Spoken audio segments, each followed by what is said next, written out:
और एक खबर अमरावती से जुड़ी हुई। दरअसल 4 और आरोपियों की गिरफ्तारी हुई है। पुलिस एक्शन में दिखाई दे रही है। एनआईए पूरे मामले की जांच कर रही है, लेकिन आरोप प्रत्यारोप का दौर भी देखने को मिल रहा है।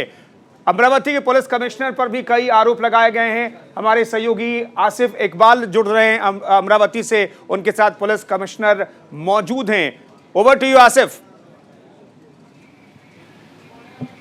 बिल्कुल कुंदन, देखिए मैं इस वक्त अमरावती पुलिस कमिश्नर के ऑफिस के बाहर खड़ा हूं। डॉक्टर आरती सिंह हैं। इन्होंने बहुत ही हैक्टिक शेड्यूल होने के बावजूद बहुत मुश्किल से हमें वक्त दिया है, क्योंकि साफ तौर पे उनका शेड्यूल आप समझ सकते हैं कि पूरे अमरावती के आँख कान नाक की जिम्मेदारी संभाल रही हैं। वो तमाम चीज़ों को बहुत बेहतर तरीके से देख रही हैं। उन्होंने बहुत मुश्किल से, क्योंकि न्यूज़ इंडिया ने सबसे बड़ी चीज़ है ग्राउंड रिपोर्ट दिखाई, और ग्राउंड रिपोर्ट के साथ साथ उसने साक्ष्य दिखाया कि तमाम चीज़ें जो भी हैं वो किस तरीके से स्पष्ट हैं।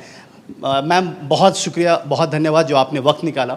मैम क्या कहेंगी, आखिर किस तरीके से ये पूरी घटनाक्रम हुई और किस तरीके से आप लोगों ने इसको पूरा, क्योंकि जो हमारे बेटे से उनकी बात हुई, उन्होंने साफ तौर पे कहा कि पुलिस ने बहुत कोऑपरेट किया और कई सारे पॉलिटिशियन हैं, मैं नाम नहीं लूँगा, लेकिन पॉलिटिशियन ने बड़े सारे आरोप भी लगाए।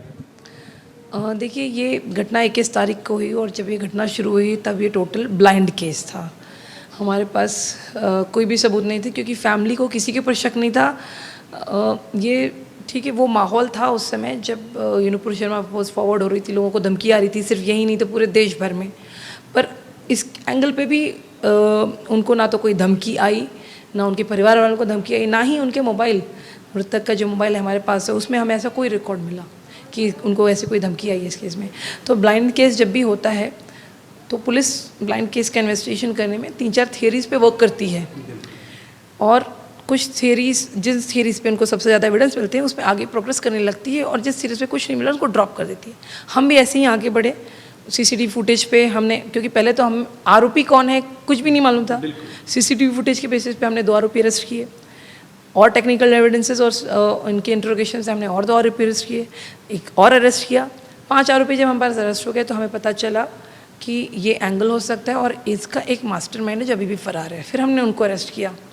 ये केस इतना संवेदनशील है कि पहले 2 दिन में 1 अरेस्ट के बाद या 2 अरेस्ट के बाद हम अगर मीडिया को कोई स्टेटमेंट देते, जब तक हमारे पास पुख्ता सबूत न है, सिर्फ पहले 3-4 दिन में पुख्ता सबूत कुछ भी नहीं थे, क्योंकि केस ब्लाइंड था।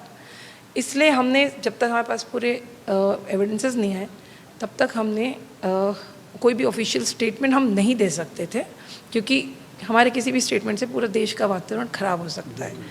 हमारे पास जब सारे सबूत इकट्ठे हो गए, जिसमें डेफिनेटली टाइम लगा, क्योंकि केस प्रोग्रेस जैसे जैसे कर रहा था वैसे वैसे हमारे पास एविडेंसेस आ रहे थे। जब हमारे पास बहुत सारे एविडेंसेस हो गए तब हमने ये बात सबके सामने रखी, और केस का इन्वेस्टिगेशन तो हम अभी भी कर रहे हैं। जो कुछ लोगों के एलिगेशन है कि एनआईए आई और उसमें हमने किया, केस का इन्वेस्टिगेशन तो हम अभी भी कर रहे हैं। अभी हमने ट्रांसफ़र नहीं किया है, और हमने टोटल 7 आरोपी हमने खुद अरेस्ट किए हैं। अगर हमें इसको दबाना होता केस को, तो पहले 2 आरोपी अरेस्ट करके हम ऐसा प्रेस नोट दे देते, दबा देते।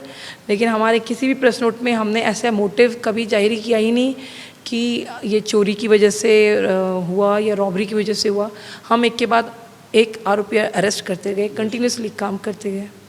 बिल्कुल मैम, हमने बेटे से भी बात की, हमने उनके परिवार से भी बात की। उन लोगों ने साफ तौर पे कहा कि पुलिस ने बहुत कोऑपरेट किया, पुलिस ने तमाम चीज़ें, बल्कि उनके बेटे ने तो हमसे जब बात करने लगे तो उन्होंने ये भी कहा कि इस थ्योरी पे काम कर रही थी पुलिस कि वो किसी को पता न चले, और इसीलिए वो अपराधी भी 24 घंटे से 48 घंटे के अंदर पकड़े गए।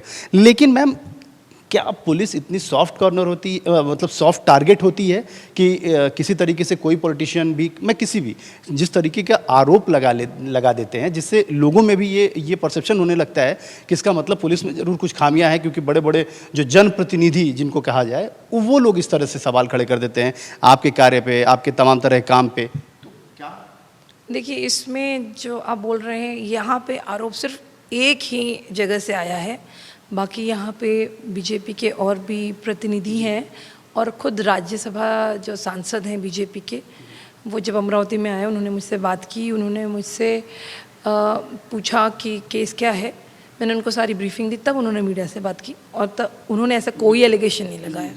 इसके विपरीत दूसरे सांसद मैडम हैं जिन्होंने मुझसे कभी बात नहीं की, और सीधे एक लेटर जो पूरे घटना के 10 दिन बाद वायरल किया जाता है, जिसमें लिखा होता है कि इस जानबूझ के केस को दबाया गया और चोरी और लूटमाट का एफआईआर दर्ज किया गया, जो हमने कभी किया ही नहीं।